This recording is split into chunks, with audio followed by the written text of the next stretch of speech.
Everyone students, आज के lecture में हम द्विघात समीकरण के मूल का गुणधर्म पढ़ेंगे कि द्विघात समीकरण के मूल का गुणधर्म में कैसे द्विघात समीकरण के मूल कभी इक्वल होते हैं, कभी वास्तविक और अलग अलग होते हैं, कभी काल्पनिक होते हैं, मतलब कभी सम्मिश्र संख्याएं होते हैं। स्टूडेंट्स, आज के लेक्चर में हम ये सब जानेंगे। अगर समय बचा तो एक आध प्रॉब्लम भी सॉल्व कर लेंगे। सो स्टूडेंट, आज का जो टॉपिक है द्विघात समीकरण के मूल का गुणधर्म। तो स्टार्ट करते हैं। जो टॉपिक है द्विघात समीकरण की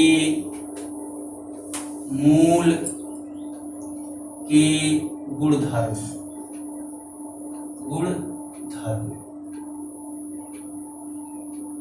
द्विघात समीकरण के मूल के गुणधर्म। सबसे पहले आप सभी द्विघात समीकरण को कंसीडर कर लीजिए, लेकर चलिए। हम जानते हैं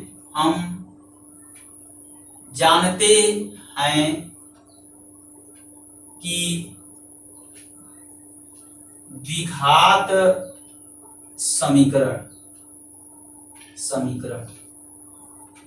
समीकरण हम जानते हैं। क्या जानते हैं? ax² plus bx plus c equal to 0। इसके रूट्स भी जानते हैं। x is equal to minus B plus minus under root b² minus 4ac upon 2a। Student, ये जो फैक्टर है b² माइनस 4ac, यह द्विघात समीकरण के गुणांक से लिया गया है। स्टूडेंट, आप द्विघात समीकरण जरा देखें।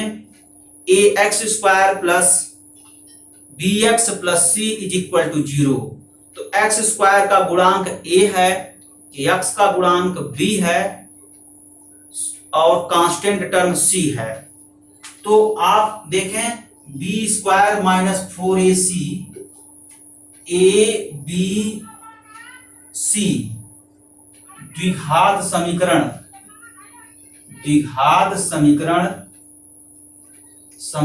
के गुणांक हैं। देखिए स्टूडेंट, एक बार फिर से देख लीजिए। b² minus 4ac abc term है, abc ये किसके गुणांक हैं? ax² plus bx plus c। ये क्या है? द्विघात समीकरण है स्टूडेंट, ठीक है ना। तो द्विघात समीकरण के गुणांक हैं। तो देखिए, x² का गुणांक a, x का गुणांक b और एक कांस्टेंट टर्म c है ना। तो आपका क्या हो गया स्टूडेंट? इस तरीके से हम कह सकते हैं कि b² माइनस 4ac द्विघात समीकरण के गुणांक हैं। इसी b² माइनस 4ac को विविक्तकर कहते हैं। क्या बोलते हैं? विविक्तकर, ठीक है। तो इसको हम क्या बोलते हैं? विविक्तकर, ये होता है स्टूडेंट, ठीक है ना। यह द्विघात समीकरण के फैक्टर है, मतलब द्विघात समीकरण के गुणांक से लिया गया है b² माइनस 4ac, और इसी को हम विविक्तकर कहते हैं। यही विविक्तकर का परिभाषा होता है कि इस फैक्टर को विविक्तकर बोलते हैं। b² माइनस 4ac को विविक्तकर बोलते हैं, जो द्विघात समीकरण के गुणांक से लिया जाता है, ठीक है ना। ये विविक्तकर है स्टूडेंट। इसको हम कैपिटल D से डिनोट करते हैं। विविक्तकर को कैपिटल D से डिनोट करते हैं। तो capital D is equal to b² minus 4ac, ठीक है। ये इक्वेशन नंबर फर्स्ट है और ये इक्वेशन सेकेंड है। तो जरा पुट कर दीजिए। तो समीकरण सेकेंड का मान समीकरण फर्स्ट में रख दीजिए। तो रखिए, तो जब रखेंगे बच्चे तो देखिए क्या प्राप्त हो रहा है। इक्वेशन नंबर सेकेंड फर्स्ट में रख दीजिए। तो समीकरण सेकेंड को समीकरण फर्स्ट में रखने पर x is equal to minus B plus minus square root capital D upon 2a हो गया। स्टूडेंट क्या कंक्लूजन निकला? कंक्लूजन यह निकला कि द्विघात समीकरण के जो मूल होता है वह विविक्तकर पर डिपेंड करता है। डिपेंड मतलब निर्भर करता है, ठीक है ना। तो जब d को आप घटाएंगे बढ़ाएंगे तो इसके रूट्स भी घटेगा बढ़ेगा, ठीक है ना। क्योंकि डिपेंड कर रहा है तो d को आप वैरी कराएंगे तो मूल भी वैरी करेगा। समझ में आ रहा है ना। इस तरीके से हम कह सकते हैं कि द्विघात समीकरण के जो मूल होते हैं वह विविक्तिकर पर निर्भर करता है, और जब विविक्तिकर को चेंज करेंगे तो इसके मूल भी चेंज होंगे, ठीक है ना। ये चीज है। अब चलिए इसी को डिफरेंट केस इसी डी पर अप्लाई किया जाए, और जब डी पर डिफरेंट केस आप अप्लाई करेंगे तो इसके जो है थियरी निकल करके आ जाएगा। तो थियरी क्या है देखें।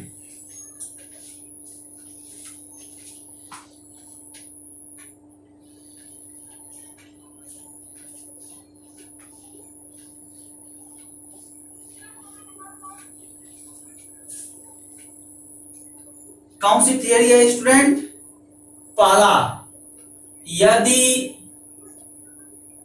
d ग्रेटर देन 0, d क्या हो? Greater than 0। ग्रेटर देन 0 का मतलब d धनात्मक संख्या हो। जब d धनात्मक संख्या है तो द्विघात समीकरण के मूल वास्तविक संख्या होंगे, भिन्न भिन्न होंगे, कोई रिपीट नहीं करेगा, अलग अलग दो वास्तविक संख्या प्राप्त हो जाएगा, ठीक है ना। तो वही लिख लीजिए। आप इसमें रख करके भी चेक कर सकते हैं स्टूडेंट। आप डी का कोई पर्टिकुलर जो है वैल्यू ले लीजिए। मान लीजिए डी का हम पर्टिकुलर वैल्यू 3 ले लिए। 3 क्या है? धनात्मक संख्या है।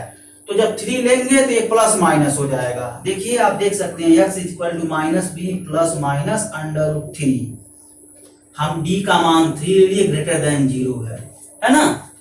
तो अपॉन 2a है तो प्लस साइन ले लीजिए, minus B plus root 3 upon 2a, minus sign लीजिए, beta is equal to minus B minus root of 3 upon 2a। देखिए दोनों क्या हो गए? दोनों रियल नंबर हो गए ना दोनों रियल नंबर। क्या दोनों सेम है? नहीं, दोनों अलग अलग हैं।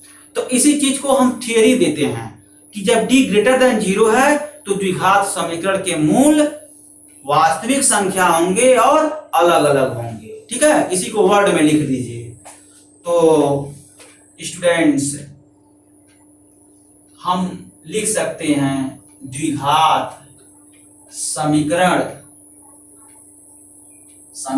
के मूल, द्विघात समीकरण के मूल वास्तविक संख्या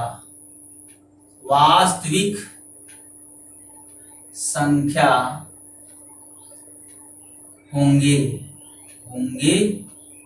तथा अलग अलग होंगे, अलग अलग लिखिए या भिन्न भिन्न लिखिए, जो आपको सुविधा हो स्टूडेंट वो लिख सकते हैं। भिन्न भिन्न होंगे। दूसरा केस निकल करके आता है स्टूडेंट, यदि d इक्वल टू 0 है। आप d को 0 पुट कर दीजिए स्टूडेंट। आप देख रहे हैं ना ये इक्वेशन, d के स्थान पर 0 रख दीजिए। जब रखेंगे स्टूडेंट तो क्या आएगा? Minus B plus minus under root 0 upon 2a आएगा। और अंडर रूट 0 का स्क्वायर रूट 0 होता है तो क्या होगा? Minus B plus minus 0 upon 2a। अब देखिए चाहे आप प्लस चिन्ह लीजिए चाहे आप माइनस चिन्ह लीजिए, हर केस में क्या आएगा, -b/2a आएगा। आप सरल करके देख सकते हैं। पहले आप प्लस चिन्ह ले लीजिए, उसको सॉल्व करिए, जब सॉल्व करेंगे तो -b/2a आएगा। अब माइनस चिन्ह लेकर सॉल्व करेंगे तो -b/2a आएगा। तो दोनों रूट क्या हो गए इस केस में स्टूडेंट, दोनों रूट्स इस केस में सेम हो गए, यानी समान हो गए। तो लिख दीजिए वही। तो यदि d = 0 द्विघात समीकरण के मूल समान होंगे। देख रहे हैं ना स्टूडेंट, मैं बार बार डी को चेंज कर रहा हूं, तो अल्फा बीटा द्विघात समीकरण के मूल भी चेंज हो रहे हैं। एक बार डी को धन संख्या लिया तो अल्फा और बीटा अलग अलग आ रहे थे। एक बार डी को 0 कर दिया तो अल्फा और बीटा सेम आ रहे हैं, अल्फा बराबर बीटा आ रहा है, अल्फा बराबर बीटा बराबर -b/2a आ रहा है। तो वही बात है, इसको हम शब्द में वही लिख दे रहे हैं। हम एनालिसिस तो यहीं से कर रहे हैं ना स्टूडेंट, बार बार एनालिसिस हम यहीं से कर रहे हैं, जो थियरी उत्पन्न हो रहा है उसी को हम शब्द में यहां लिख दे रहे हैं, यही कर रहे हैं। तीसरा स्टूडेंट सबसे इंपॉर्टेंट है, यदि d <0। स्टूडेंट जरा सोच कर बताइए, अगर d का मान 0 से छोटा है तो क्या होगा। d का मान अगर 0 से छोटा है तो d ऋण संख्या होगा। अगर d ऋण संख्या होगा तो द्विघात समीकरण के मूल सम्मिश्र संख्या होंगे, यानी काल्पनिक होंगे। काल्पनिक संख्या, सम्मिश्र संख्या एक ही चीज होता है स्टूडेंट, ठीक है ना। तो आप यहां एनालिसिस करिए, द्विघात समीकरण की मूल सम्मिश्र संख्या होंगे, है ना। ये टिपिकल है, क्योंकि कभी सम्मिश्र संख्या का नाम आप नहीं सुने हैं, ना तो हाई स्कूल में सुने हैं और न ही 9th में सुने हैं, या अदर छोटी कक्षाओं में आप नहीं सुने हैं। अभी मैं बता रहा हूं स्टूडेंट, थोड़ा धैर्य रखिए, बस इतना समझिए। d <0 है तो द्विघात समीकरण के मूल सम्मिश्र संख्या होंगे, इतना समझ लीजिए। अब कैसे होंगे, चलिए जाना जाए।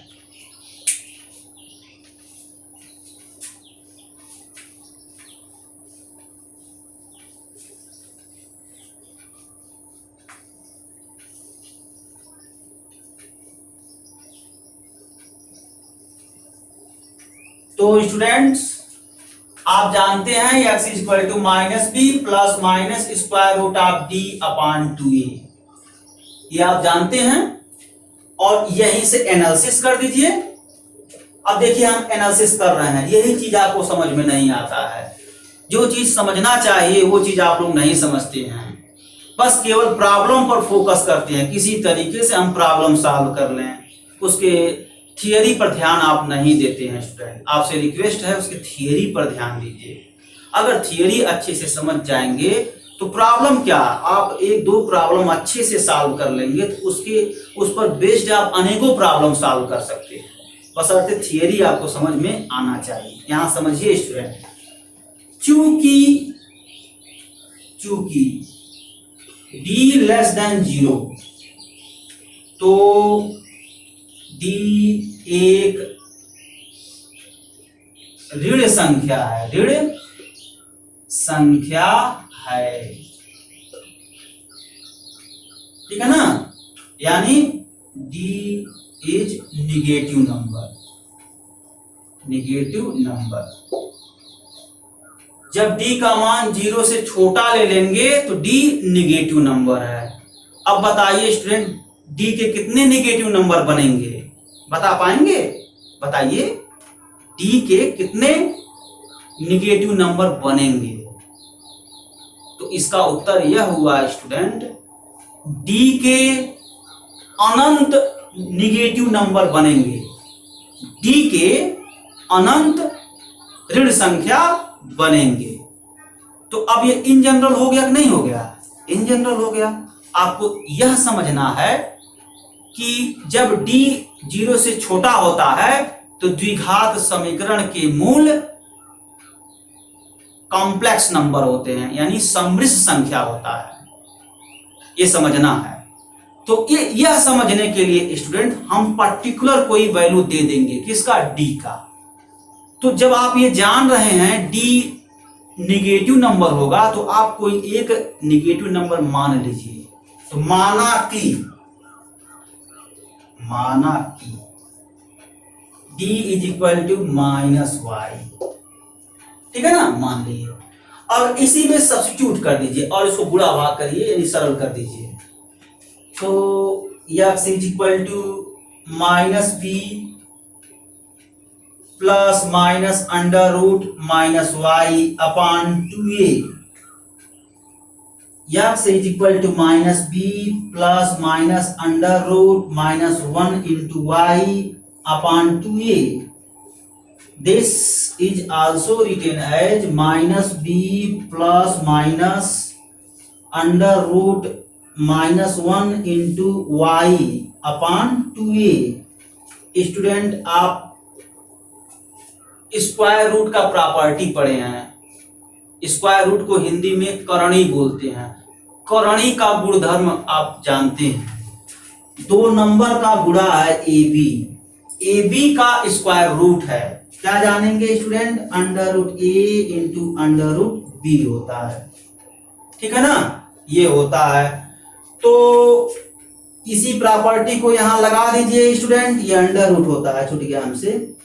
यहां पर देखिए अंडर रूट ए बी का फॉर्मेट है ना, अंडर रूट ए बी का फॉर्मेट है। इसको इसी से स्प्लिट कर दीजिए, इसी जैसे ये स्प्लिट हुआ है वैसे हम इसको स्प्लिट कर दिए हैं ऐसे, ठीक है ना। अंडर रूट -1 को क्या बोलेंगे स्टूडेंट्स? आई बोलेंगे। इसी आई को हम कॉम्प्लेक्स नंबर बोलते हैं, काल्पनिक संख्या बोलते हैं, सम्मिश्र संख्या बोलते हैं। ये तीनों शब्द एक ही हैं स्टूडेंट, कंफ्यूजन में मत पड़िएगा। काल्पनिक संख्या, सम्मिश्र संख्या, कॉम्प्लेक्स नंबर, ये तीनों शब्द एक हैं। दो हिंदी के शब्द दोनों सेम हैं और एक अंग्रेजी के शब्द हैं, ठीक है ना। तो चलिए, यानी अब जो है थोड़ा सा और जो है एक्सप्लेन आप करें तो कंफर्म हो जाएगा। द्विघात समीकरण के जो मूल होते हैं वह सम्मिश्र संख्या होते हैं, यही मैं बताने का प्रयास कर रहा हूं स्टूडेंट्स। चलिए, x is equal to -b plus minus i under root y upon 2a। Student आप जानते हैं i इज इक्वल टू -1, आप नहीं जानते हैं स्टूडेंट, हम जानते हैं। दरअसल में आप अभी कुछ पढ़े नहीं हैं। i is equal to under root -1 होता है। इसको थोड़ा सा यहाँ इस स्टेज पर थोड़ा सा लर्न करना पड़ेगा। अभी जब मैं कॉम्प्लेक्स नंबर पढ़ाऊंगा स्टूडेंट तो इसी को हम सिद्ध कर देंगे। वहां जब कॉम्प्लेक्स नंबर मैं अलग से जब स्टार्ट करूंगा तो इसी को मैं वहां सिद्ध करूंगा। तब तक के लिए इतना समझिए, अंडर रूट -1 को हम आई बोलते हैं। आई का मतलब क्या है? Imaginary number. इमेजिनरी नंबर कहिए या कॉम्प्लेक्स नंबर कहिए, दोनों सेम होता है स्टूडेंट। तो ये जो है ये कॉम्प्लेक्स नंबर है, ठीक है। तो स्टूडेंट्स इसको थोड़ा और सिंप्लीफाई करिए। x is equal to -b upon 2a plus minus i upon i into under root y upon 2a हो गया ये चीज। तो प्लस साइन स्टूडेंट ले लीजिए, plus sign alpha is equal to -b upon 2a plus i under root y upon 2a हो गया। और बीटा इज इक्वल टू, यहां से निगेटिव साइन लीजिए तो -b upon 2a minus i under root y upon 2a हो गया। Student कहेंगे कैसे दो बार लिख दे रहे हैं? देखिए ये प्लस माइनस है स्टूडेंट, एक बार प्लस चिन्ह ले लीजिए तो ये लिखा गया, एक बार माइनस चिन्ह लीजिए तो ये लिखा जाएगा। तो आप देख क्या रहे हैं कि इतना बड़ा जो है कॉम्प्लिकेटेड नंबर आ गया। इसी इतने बड़े कॉम्प्लिकेटेड नंबर को कॉम्प्लेक्स नंबर बोलते हैं। ठीक है, तो चलिए इस प्रकार से हम कह सकते हैं कि, अब कंक्लूजन लिख रहा हूं स्टूडेंट, इस प्रकार से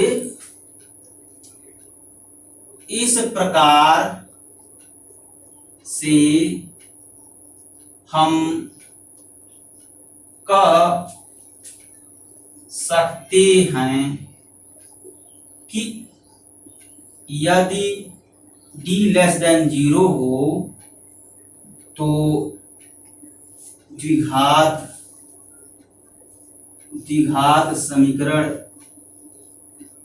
समीकरण के मूल सम्मिश्र संख्या होंगे।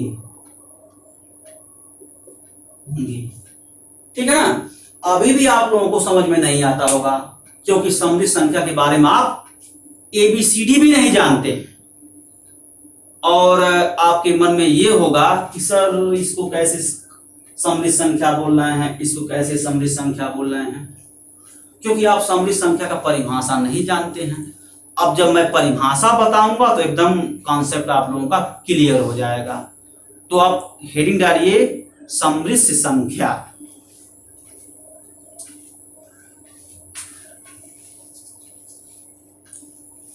क्या है हेडिंग स्टूडेंट? सम्मिश्र संख्या। सम्मिश्र संख्या। अब मैं परिभाषा बोल रहा हूं स्टूडेंट, आप कंठस्थ करें। उस संख्या को सम्मिश्र संख्या कहते हैं जब हम संख्या को लिख दें a प्लस IB के रूप में। a प्लस IB के रूप में अगर हम संख्या को लिख दे रहे हैं तो ऐसे में इस प्रकार की संख्या को हम सम्मिश्र संख्या कहते हैं। उस संख्या को सम्मिश्र संख्या कहते हैं जब हम संख्या को a प्लस IB के रूप में लिख दें।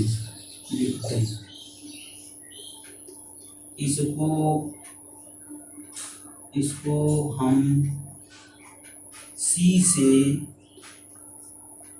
प्रदर्शित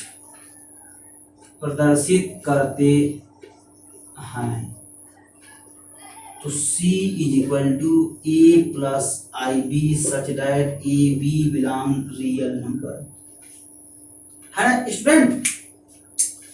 AB रियल नंबर बिलोंग करता है। रियल नंबर का मतलब वास्तविक संख्या। A और B वास्तविक संख्या है। हो नहीं क्या स्टूडेंट? संख्या से ही हम सम्मिश्र संख्या बनाते हैं। संख्या मतलब क्या? वास्तविक संख्या। मैं यहां लिखा हूं ना, उस संख्या को सम्मिश्र संख्या कहते हैं जब हम संख्या को a प्लस IB के रूप में लिख दें। तो संख्या का मतलब क्या हुआ? वास्तविक संख्या। यानी वास्तविक संख्या से ही हम सम्मिश्र संख्या बनाते हैं, उसी को a प्लस IB के रूप में लिख देते हैं। ठीक है ना, वही लिखा गया है। तो a और b के डिफरेंट मान के लिए, a और b के भिन्न भिन्न मान के लिए ये सम्मिश्र संख्या का अलग अलग मान प्राप्त हुआ, तो यह एक सेट बन गया स्टूडेंट। ठीक है ना, ये इस तरीके से ये सम्मिश्र संख्या है। यह अब क्या है, इसका एग्जाम्पल, उदाहरण इसको आप कहते हैं। क्या है? 2 plus 3i, 5 plus 6i, 3i, 2i, है ना।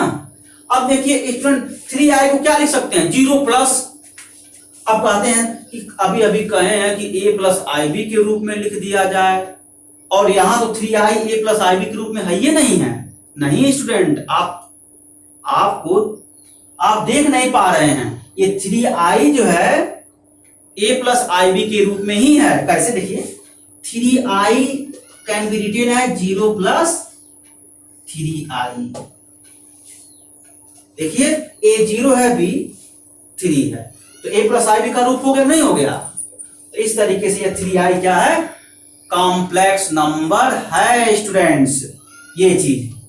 तो आप देखिए स्टूडेंट, ये भी a प्लस आई बी के रूप में है और यह भी a प्लस आई बी के रूप में है, और ये क्या है, रियल नंबर है, और ये भी रियल नंबर है। तो a प्लस आई बी के रूप में है, a प्लस आई बी के रूप में है, तो इस प्रकार के नंबर को क्या बोलते हैं, कॉम्प्लेक्स नंबर बोलते हैं। मतलब इस प्रकार के संख्या को क्या बोलते हैं, सम्मिश्र संख्या बोलते हैं। तो कंफर्म हो गया कि नहीं हो गया स्टूडेंट? अगर d 0 से छोटा है तो द्विघात समीकरण के मूल क्या होंगे, सम्मिश्र संख्या होंगे, ठीक है ना। d 0 से छोटा है तो द्विघात समीकरण के मूल सम्मिश्र संख्या होंगे, ठीक है ना, ये चीज है। तो स्टूडेंट आज के लेक्चर में बस यहीं तक। द्विघात समीकरण के मूल की प्रॉपर्टी पढ़िए, किस केस में द्विघात समीकरण के मूल सम्मिश्र संख्या होते हैं, किस केस में मूल बराबर होते हैं, किस केस में मूल वास्तविक अलग अलग होते हैं, अच्छे से जानकारी हासिल कर लीजिए। तो अगले लेक्चर में स्टूडेंट इस पर हम कुछ प्रॉब्लम सॉल्व करवाएंगे। हालांकि जब मैं नोट सेंड करूंगा तो उसमें एक प्रॉब्लम उसमें सॉल्व होंगे और एक प्रॉब्लम आपको सॉल्व करने होंगे, लेकिन वीडियो लेक्चर में प्रॉब्लम सॉल्व नहीं करवा पाए स्टूडेंट, समय ज्यादा लग गया, तो अगले लेक्चर में उसी प्रॉब्लम का हम सलूशन देंगे। Okay student, thanks.